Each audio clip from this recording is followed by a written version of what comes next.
Hello. आज के video में हम करेंगे calculation of depreciation with the help of Microsoft Excel. Microsoft Excel की हेल्प से जो है हम डेप्रिसिएशन एसेट्स के ऊपर कैसे कैलकुलेट कर सकते हैं, क्योंकि हमारा जो है मेन टॉपिक चला हुआ है कि uses of Excel sheet in business. तो उसमें जो है हम देख रहे हैं कि कैसे हम डेप्रिसिएशन कैलकुलेट करते हैं। डेप्रिसिएशन के बारे में करेंगे आज कि आप जो है वो माइक्रोसॉफ्ट एक्सेल की हेल्प से डेप्रिसिएशन कैसे कैलकुलेट कर सकते हैं। तो उसमें डिफरेंट मेथड्स हैं डेप्रिसिएशन कैलकुलेट करने के लिए। तो सबसे पहले हम मेथड कर लेते हैं straight line method. Straight line method के अकॉर्डिंगली जो है वो डेप्रिसिएशन कैसे कैलकुलेट होगा माइक्रोसॉफ्ट एक्सेल में, उसके लिए जो हमारे पास फॉर्मूला है दैट इज SLN। कौन सा फंक्शन है? जो फंक्शन का नाम है दैट इज SLN। फंक्शन पे गए हम और यहाँ पर जो है सर्च कर लेते हैं कि हमारे पास जो है वो SLN फंक्शन है। तो SLN फंक्शन जो है return the straight line depreciation of an asset for one period, की किसी भी सिंगल पीरियड के लिए अगर आप जो है निकालना चाहते हैं तो स्ट्रेट लाइन मेथड में कि आप जो है उसकी जो लाइफ होती है उस लाइफ के अकॉर्डिंगली आप जो है वो एसेट को डेप्रिशिएट कर लेते हैं। तो उसमें दो तीन चीज़ें आपको बतानी पड़ती हैं स्ट्रेट लाइन मेथड अगर आप यूज़ कर रहे हैं कि कॉस्ट कितनी है, कितने की एसेट है, देन उसकी सेल्वेज वैल्यू, देन उसकी लाइफ। तो ये दो तीन चीज़ें जो है मेन इंपॉर्टेंट रहती हैं जब हमने डेप्रिसिएशन कैलकुलेट करना है। तो वही इनपुट्स जो है हमें इसमें माइक्रोसॉफ्ट एक्सेल में देने पड़ेंगे और उसके अकॉर्डिंगली जो है वो आपको डेप्रिसिएशन कैलकुलेट करके बता देगा कि कितना डेप्रिसिएशन उस एसेट के ऊपर बनता है। तो देन ओके पे क्लिक किया हमने फंक्शन सेलेक्ट करने के बाद। अब ये दो तीन चीज़ें हमसे पूछ रहे हैं कि क्या क्या चीज़ें जो है इसमें ऐड होनी है। तो एक तो इसको चाहिए इंफॉर्मेशन कॉस्ट के बारे में, एक इंफॉर्मेशन जो है इसमें ऐड करनी है हमने कॉस्ट के बारे में। तो कॉस्ट यहाँ पर आपको दिखाई दे रही है, इनिशियल जो कॉस्ट है वो 6 लाख की है। हमने जो है इस पे सेल पे एड्रेस पे क्लिक कर दिया, सेल एड्रेस लिख दिया। आप 6 लाख लिखना चाहें 6 लाख लिख सकते हैं और सेल एड्रेस यूज़ करना चाहें तो सेल एड्रेस यूज़ कर सकते हैं। सेलवेज वैल्यू 25,000, एड्रेस लिख दिया हमने, उसका सेल का एड्रेस है B3। देन उसकी लाइफ जो है वो 5 ईयर्स है, 5 ईयर्स लिख दिया। देन अब इसके बाद जो है इसमें फंक्शन में हमने क्या करना है, इसको ओके पे क्लिक करना है और जैसे ही हम इस पे ओके पे क्लिक करेंगे तो जो है उसका डेप्रिसिएशन कैलकुलेट होकर जाएगा। और यहाँ पे फॉर्मूला का रिजल्ट आ रहा है कि 1,15,000 रुपये जो है उस डेप्रिसिएशन का वैल्यू आ रही है कि उसमें जो है वो 1,15,000 रुपये जो है डेप्रिसिएशन पर ईयर बेसिस पर बनता है अगर आप स्ट्रेट लाइन मेथड से उसका डेप्रिसिएशन कैलकुलेट करते हैं। ठीक है, ये है स्ट्रेट लाइन मेथड कि स्ट्रेट लाइन मेथड से, और उसके लिए जो फंक्शन है दैट इज SLN। और उस फंक्शन का जो सिंटेक्स है वो मैंने बता दिया आपको कि उसमें जो है आपने फंक्शन में क्या लिखना है कि SLN ब्रैकेट में cost comma salvage comma life. तो उस तरह से जो है हम अगर दोबारा देखना चाहें आप तो उसका जो है ये सिंटेक्स यूज करते हैं SLN cost dash salvage dash dash कर रहा हूँ cost comma salvage comma life और ब्रैकेट क्लोज, और वो आपका स्ट्रेट लाइन मेथड से डेप्रिसिएशन कैलकुलेट हो जाता है। दूसरा हम इसमें जो मेथड है हमारे पास एक और है डिक्लाइनिंग बैलेंस मेथड, कि डिक्लाइनिंग बैलेंस मेथड से जो है हम उस पर डेप्रिसिएशन कैलकुलेट कर सकते हैं। तो इसका फॉर्मूला थोड़ा सा कॉम्प्लिकेटेड हो जाता है। जो माइक्रोसॉफ्ट एक्सेल जिस फॉर्मूला के थ्रू कैलकुलेट करता है that is 1 minus salvage divided by cost, और सेल्वेज डिवाइडेड बाय कॉस्ट की पावर जो है वो 1 बाय लाइफ। तो इस तरह से जो फार्मूला यूज़ करते हैं, और बट उस फार्मूले के डेप्थ में हमने नहीं जाना है। बट हमें देखना है कि जो अगर हम डिक्लाइनिंग बैलेंस मेथड का इस्तेमाल करना चाहते हैं तो उस डिक्लाइनिंग बैलेंस मेथड में हमारा जो है वो फंक्शन क्या रहेगा। तो डिक्लाइनिंग बैलेंस मेथड ये हमने यहाँ पे लिखा है कि डिक्लाइनिंग बैलेंस मेथड से डेप्रिसिएशन कैलकुलेट करना है। तो जैसे आपको पता है कि स्ट्रेट लाइन मेथड में तो जो है वो ईयरली जो है हर साल डेप्रिसिएशन सेम रहेगा, बट डिक्लाइनिंग बैलेंस मेथड में जो है वो डेप्रिसिएशन ईयर वाइज जो है वो डिफरेंट होता चला जाता है। तो इसलिए हमें बताना पड़ेगा कि कौन से ईयर के लिए हम जो है वो डेप्रिसिएशन कैलकुलेट करना चाह रहे हैं। तो हमें जो है यहाँ पे ईयर भी मेंशन करना पड़ता है। यहाँ पे जो है वो फर्स्ट ईयर के लिए, सेकंड ईयर के लिए, थर्ड ईयर के लिए जितने भी साल हैं उसकी जो लाइफ है उतने सालों हर साल जो है डेप्रिसिएशन सेम रहता है। तो स्ट्रेट लाइन मेथड में आपको ईयर मेंशन करने की जरूरत नहीं है। तो डिक्लाइनिंग बैलेंस मेथड से अगर हमने डेप्रिसिएशन कैलकुलेट करना है तो उसके लिए हम फंक्शन देख लेते हैं कौन सा फंक्शन है। फंक्शन का नाम है DB। क्या फंक्शन है? फंक्शन का नाम है DB declining balance.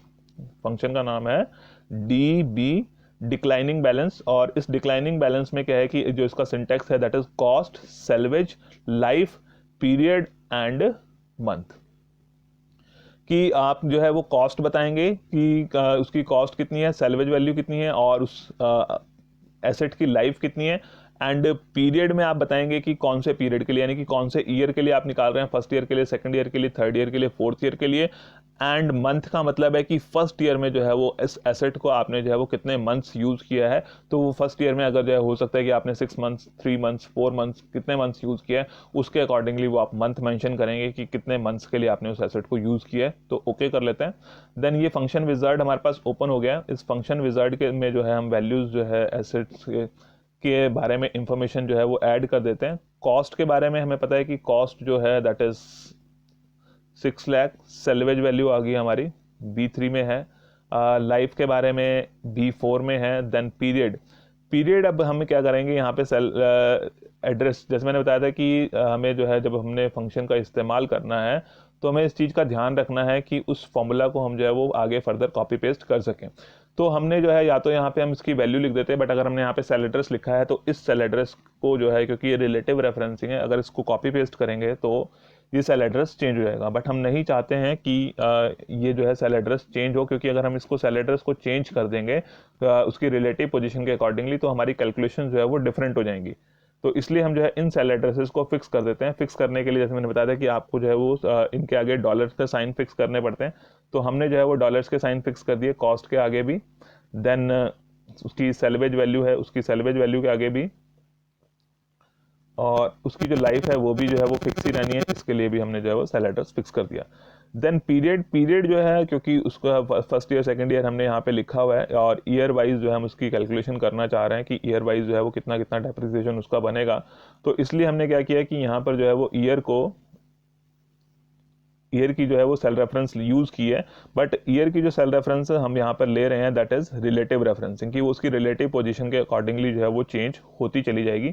Months in case की अगर आपको पता है कि फर्स्ट ईयर में आपने जो है उसको लेस देन, ये कह रहे हैं ना, month is the number of months in the first year, कि फर्स्ट ईयर में आपने कितने महीने उसको यूज़ किया है। If omitted it will be assumed to be 12, कि अगर आप इसको नहीं लिखेंगे तो ये माना जाएगा कि आपने जो है उसको पूरा साल इस्तेमाल किया है। तो पूरा साल इस्तेमाल किया है, फॉर एग्जांपल कि हमने पूरा साल ही इस्तेमाल किया है, हम इसको ओमिट कर देते हैं, छोड़ देते हैं, तो इसको ओके करते हैं। देन यहाँ पर जो है वो उसका फर्स्ट ईयर का जो है वो डेप्रिसिएशन जो है कैलकुलेट होकर आ गया। अब इस फॉर्मूला को अगर आप कॉपी पेस्ट करेंगे आगे तो जो है उससे आपके पास नेक्स्ट ईयर्स का जो है वो डेप्रिसिएशन डिक्लाइनिंग बैलेंस मेथड से कैलकुलेट होकर आ जाएगा। तो डिक्लाइनिंग बैलेंस मेथड जिसमें जो है वो डिक्लाइनिंग बैलेंस के ऊपर कैलकुलेट किया जाता है डेप्रिसिएशन, और उसमें जो है वो ईयर आपको मेंशन करना पड़ता है कि किस ईयर के लिए जो है आप कैलकुलेट कर रहे हैं, और साथ में ईयर के साथ साथ आपको फर्स्ट ईयर में जो है वो कितने मंथ्स आपने एसेट यूज़ किए उसके बारे में भी इंफॉर्मेशन देनी होती है। और इसी में जो है एक और मेथड है हमारे पास डेप्रिसिएशन में, double declining balance method. Double declining balance method, तो डबल डिक्लाइनिंग में का बारे में कर लेते हैं कि अब फर्स्ट ईयर के लिए ही कैलकुलेट कर लेते हैं डबल डिक्लाइनिंग बैलेंस मेथड से। तो फंक्शन पे जाना है आपने, फंक्शन में जो है आपको डबल डिक्लाइनिंग बैलेंस मेथड के लिए DDB जो फंक्शन है that is DDB, double declining balance method. तो उसमें क्या है कि इसमें भी आपको जो इन्फॉर्मेशन दे, it will return the depreciation of an asset for a specified period using the double declining balance method और some other method you specify, तो उसके अकॉर्डिंगली जो है वो डेप्रिसिएशन कैलकुलेट करके बता देगा। यहाँ पर हमें जो इन्फॉर्मेशन देनी है वो कॉस्ट के बारे में, उसकी सेल्वेज वैल्यू के बारे में, लाइफ के बारे में, पीरियड, पीरियड जैसे मैंने बताया था पिछले उसमें फंक्शन में कि पीरियड का मतलब कि कौन से ईयर के लिए आप कैलकुलेट करना चाह रहे हैं, एंड फैक्टर, अगर वो आप उसमें रेट कोई मेंशन करना चाहते हैं तो वो रेट आप मेंशन कर सकते हैं, उस रेट से डेप्रिसिएशन कैलकुलेट हो जाएगा। तो ओके क्लिक करते हैं। ओके क्लिक किया हमने तो कॉस्ट के बारे में, कितनी कॉस्ट है उसके बारे में इंफॉर्मेशन यहाँ पे ऐड कर देते हैं। कॉस्ट है हमारे पास 6 लाख की। देन सेल्वेज वैल्यू आ गई उसकी, ये भी हमें फिक्स करनी है क्योंकि एब्सोल्यूट रेफरेंसिंग यूज़ करेंगे ताकि सेल एड्रेस चेंज ना हो। देन यहाँ पर भी जो है सेल्वेज वैल्यू लिखनी है, सेल्वेज वैल्यू वाले कॉलम में क्लिक करेंगे, और सेल्वेज वैल्यू वाले कॉलम में क्लिक करने के बाद फिर हम सेलेक्ट कर लेते हैं सेल्वेज वैल्यू हमें इस सेल में दी हुई है, इस सेल को हमने फिक्स कर दिया। देन उसकी लाइफ जो है वो 5 साल की है, यहाँ पे आप 5 ईयर्स भी लिख सकते थे, और अगर चाहें तो फिर वो सेल एड्रेस मेंशन कर सकते हैं। पीरियड फॉर एग्जांपल हम फिर से फर्स्ट ईयर का निकाल रहे हैं। फैक्टर बेसिकली क्या है कि इसमें जो है वो डबल डिक्लाइनिंग बैलेंस मेथड है, तो इसमें क्या है कि फैक्टर आप बता सकते हैं किस रेट से आप कैलकुलेट करना चाहते हैं। अगर आप ओमिट कर देंगे तो it will be treated as 2, two के रेट से जो है वो डबल डिक्लाइनिंग मेथड है, तो टू के रेट से होगा। अगर आप वन मेंशन करेंगे तो वन के अकॉर्डिंगली होगा, तो वो फैक्टर आप यहाँ पे मेंशन कर सकते हैं। देन ओके पे क्लिक करेंगे तो उसका जो है वो डेप्रिसिएशन यहाँ पर निकल कर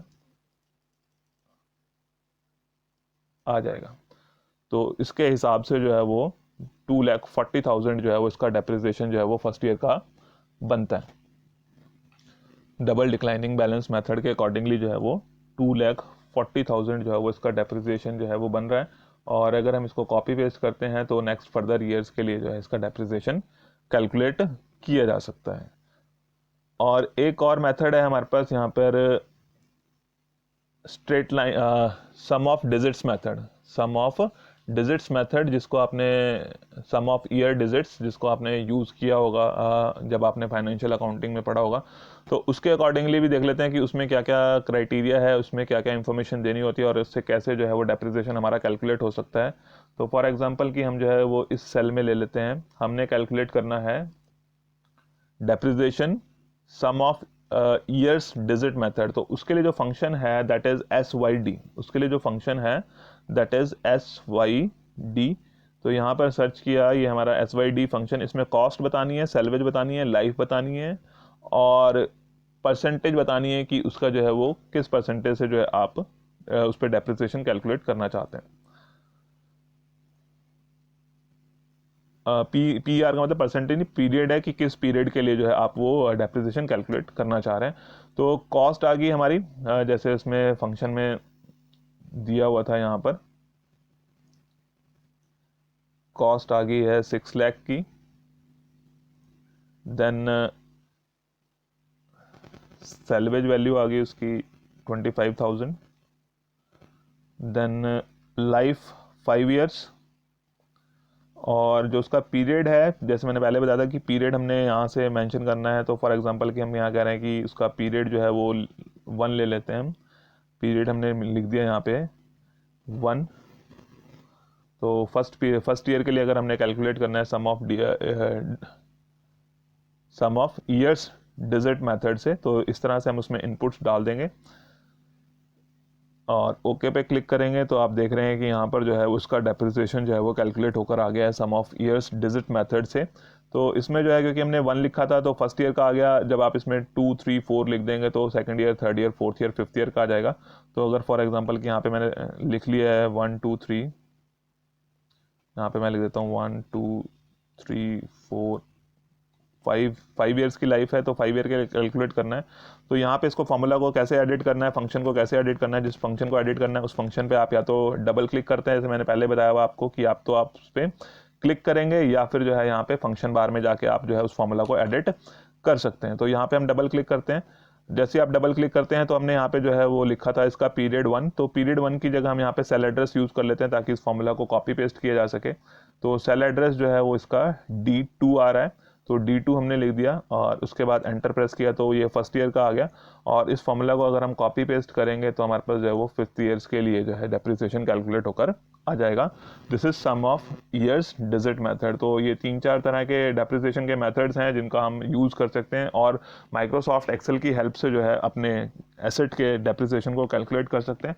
तो उसमें एक आपको बताया मैंने स्ट्रेट लाइन मेथड, जिसका जो फॉर्मूला जो फंक्शन का नाम है दैट इज SLN। एक बताया मैंने आपको declining balance method, declining balance method के लिए जो फंक्शन है दैट इज DB। और तीसरा मैंने बताया था आपको डबल डिक्लाइनिंग बैलेंस मेथड, उसमें जो है वो DDB है उसका फंक्शन का नाम। और जो लास्ट मैंने बताया आपको फोर्थ, उसमें जो है वो sum of years digit method SYD। तो इसके सिंटेक्स आपने याद कर लेना कि किस तरह से जो है ये फंक्शन वर्क करते हैं। आज की वीडियो में इतना ही है। Okay, thank you.